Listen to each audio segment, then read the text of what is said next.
অসুস্থতার কারণ দেখিয়ে দ্রুততম সময়ের মধ্যে পদত্যাগ করতে পারেন রাষ্ট্রপতি মোহাম্মদ শাহাবুদ্দিন। গত কয়েকদিন ধরে এমন গুঞ্জন ওঠে, নিয়ম অনুযায়ী রাষ্ট্রপতি পদত্যাগ করলেই জাতীয় সংসদের স্পিকার ভারপ্রাপ্ত রাষ্ট্রপতির দায়িত্ব পান।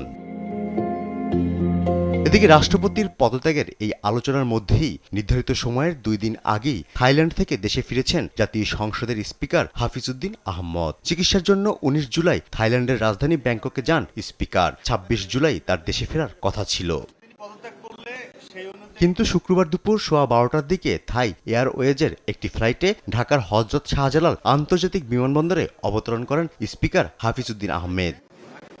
রাষ্ট্রপতি মোহাম্মদ শাহাবুদ্দিন পদত্যাগ করতে যাচ্ছেন এমন খবর ছড়িয়ে পড়ার পর স্পিকার নির্ধারিত সময়ের আগে দেশে ফেরায় রাষ্ট্রপতির পদত্যাগের আলোচনা আরও জোরদার হলো। আমি দেশের বাইরে ছিলাম, সুতরাং এখানে কে পদত্যাগ করলো কি করলো আমার কিছুই জানা নেই। এখন হয়তো জানতে পাবো, জানি না। যদি রাষ্ট্রপতি পদত্যাগ করেন তাহলে স্পিকারের কাছে পদত্যাগ করবেন। অ্যাক্টিং রাষ্ট্রপতি হিসেবে স্পিকার দায়িত্ব পালন করেন, বাট মূল রাষ্ট্রপতি নির্বাচন করে জাতীয় সংসদ, সেটা 3 মাসের মধ্যে করতে হয়। তবে রাষ্ট্রপতি পদত্যাগের সময় আসেনি বলে জানিয়েছেন বিএনপি মহাসচিব মির্জা ফখরুল ইসলাম আলমগীর।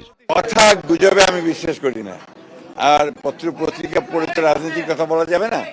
এটা হচ্ছে যে রাষ্ট্রপতির কথা, তো ওটা গুজব দিয়ে কিছু বলা যাবে না। এটা এখনই বলার সময় আসেনি। যখন সময় আসবে তখন সবাই আপনারা জানতে পারবেন। মোহাম্মদ শাহাবুদ্দিন 2023 সালের 24 এপ্রিল দেশের 22তম রাষ্ট্রপতি হিসেবে দায়িত্ব গ্রহণ করেন। তার মেয়াদ 2028 সালের এপ্রিলে শেষ হওয়ার কথা।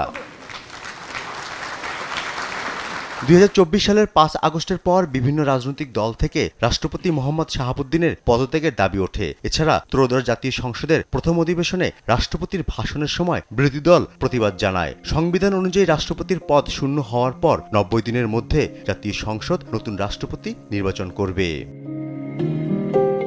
ফররুখ বাবু, দেশ টিভি, ঢাকা।